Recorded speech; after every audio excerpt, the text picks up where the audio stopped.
વલસાડમાં social media પર થયેલી મિત્રતા બાદ લગ્નની ખોટી લાલચ આપી યુવતીનું જાતીય શોષણ કરવામાં આવ્યું હોવાની ચોંકાવનારી ઘટના સામે આવી છે.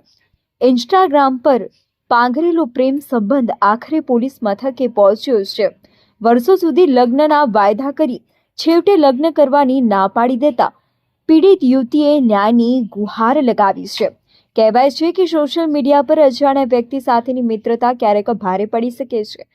આવો જ એક કિસ્સો વલસાડમાં પ્રકાશમાં આવ્યો છે. વર્ષ 2019માં ઇન્સ્ટાગ્રામના માધ્યમથી પીડિત યુવતીનો સંપર્ક એક યુવક સાથે થયો હતો. શરૂઆતમાં મિત્રતા થયા બાદ બંને વચ્ચે પ્રેમ સંબંધ બંધાયો હતો. ફરિયાદ મુજબ યુવકે યુવતીને લગ્નની ખાતરી આપી વિશ્વાસમાં લીધી હતી. ત્યારબાદ વલસાડના અલગ અલગ જગ્યાઓ તેમજ અલગ અલગ વાડીઓમાં લઈ જઈ પીડિત યુવતી પર વારંવાર દુષ્કર્મ ગુજાર્યું હતું. યુવક સિપમાં નોકરી કરતો હોવાથી જ્યારે પણ રજા પર ઘરે આવતો ત્યારે યુવતીને હું તારી સાથે જ લગ્ન કરીશ તેમ કહીને યુવતીને પોતાની હવસનો શિકાર બનાવતો રહ્યો હતો. જ્યારે યુવતીએ લગ્ન માટે દબાણ કર્યું ત્યારે યુવકે તું મારા કરતાં ઉંમરમાં મોટી છે તેવું બહાનું કાઢી લગ્ન કરવાનો સ્પષ્ટ ઇનકાર કરી દીધો હતો.